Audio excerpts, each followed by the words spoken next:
يؤتي الحكمة من يشاء আসসালামু আলাইকুম রহমতুল্লাহ নাহমাদুহু ওয়া নুসাল্লি আলা রাসূলিহিল কারীম আম্মা বাদ। আজকের এই দর্সে সাহাবায়ে কেরামের অবস্থান, সম্মান, মর্যাদা ইসলামের মধ্যে কেমন সেই সম্পর্কে আমরা জানব। আল্লাহ তাআলা সূরাতুল ফাতর 18 নম্বর আয়াতে বলেন, লাকাদ রাদিয়াল্লাহু আনিল মুমিনিনা ইয ইউবাইউনাকা তাহতা শাজারা।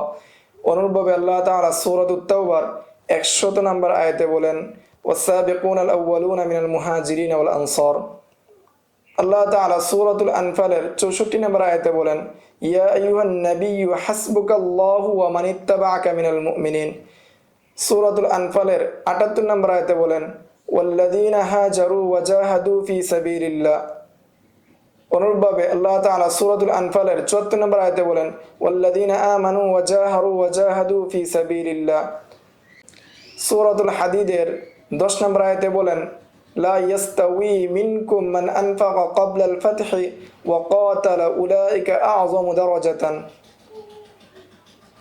সূরাতুল হাশরের 8 নম্বর আয়াত থেকে 10 নম্বর আয়াতে আল্লাহ তাআলা বলেন, আল মুহাজিরুনা আল্লাযীনা উখরিজু মিন দিয়ারিহিম ওয়া আমওয়ালিহিম ইয়াত্তাবিউনা ফাদলাম মিনাল্লাহি ওয়া রিদওয়ানান।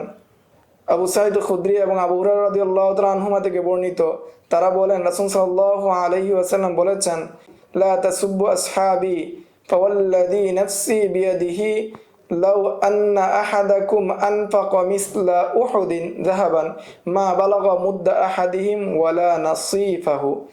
যে আবু হুরায়রা এবং আবু সাঈদ খুদরি রাদিয়াল্লাহু তাআলা আনহু বর্ণনা করেন, রাসূল সাল্লাল্লাহু আলাইহি ওয়াসাল্লাম বলেছেন, তোমরা আমার সাহাবায়ে কেরামদেরকে গালি দিও না, যার হাতে আমার জান তার কসমকে বলছি যে তোমরা কেউ যদি উহুদ পরিমাণ স্বর্ণ দান করো, তারপরেও তাদের এক মুদ পরিমাণ অথবা এক মুদের অর্ধেক পরিমাণ দান করার যে সওয়াব বা যে মর্যাদা, সেটা তোমরা পাবে না, সেটা তোমাদের হবে না। হাদিসটি বর্ণনা করেছেন ইমাম বুখারী ফাযাইলু আসহাবিন নবী সাল্লাল্লাহু আলাইহি ওয়াসাল্লাম অনুচ্ছেদের মধ্যে। অপর এক হাদিসে এসেছে, ইমরান ইবনে হুসাইন এবং আব্দুল্লাহ ইবনে মাসউদ রাদিয়াল্লাহু তাআলা আনহুমা বর্ণনা করেন যে ক্বালান নবী সাল্লাল্লাহু আলাইহি ওয়াসাল্লাম, রাসূল সাল্লাল্লাহু আলাইহি ওয়াসাল্লাম বলেন, খায়রু উম্মতি করনি। এবং ইবনে মাসউদের হাদিসে রয়েছে, খায়রুন নাসি করনি সুম্মাল্লাযীনা ইয়ালুনাহুম সুম্মাল্লাযীনা ইয়ালুনাহুম। বারা ইবনে আযিব রাদিয়াল্লাহু তাআলা বর্ণিত, তিনি বলেন, রাসূল সাল্লাল্লাহু আলাইহি ওয়াসাল্লাম বলেন, আল আনসারু লা ইউহিব্বুহুম ইল্লা মুমিনুন ওয়া লা ইউবগিদুহুম ইল্লা মুনাফিকুন ফামান আহাব্বাহুম আহাব্বাহুল্লাহ ওয়া মান আবগাদাহুম আবগাদাহুল্লাহ। যে রাসূল সাল্লাল্লাহু আলাইহি ওয়াসাল্লাম বলেন যে আনসারীদেরকে মুমিনরা ভালোবাসে এবং আনসারীদেরকে মুনাফিকরা অপছন্দ করে, আর যারা আনসারীদেরকে ভালোবাসবে তাদেরকে আল্লাহ তাআলা ভালোবাসবেন, যারা আনসারীদেরকে অপছন্দ করবে আল্লাহ তাআলা তাদেরকে অপছন্দ করবেন। আনাস রাদিয়াল্লাহু তাআলা আনহু থেকে বর্ণিত, তিনি বলেন, আয়াতুল ঈমানি হুব্বুল আনসার ওয়া আয়াতুন নিফাকি বুগদুল আনসার। ঈমানের নিদর্শন হলো আনসারদের ভালোবাসা এবং নেফাকের আলামত হলো আনসারী সাহাবায়ে কেরামদেরকে অপছন্দ করা। এছাড়াও আরও অনেক আয়াত এবং হাদিস রয়েছে যা এখানে উল্লেখ করলে দীর্ঘায়িত হয়ে যাবে।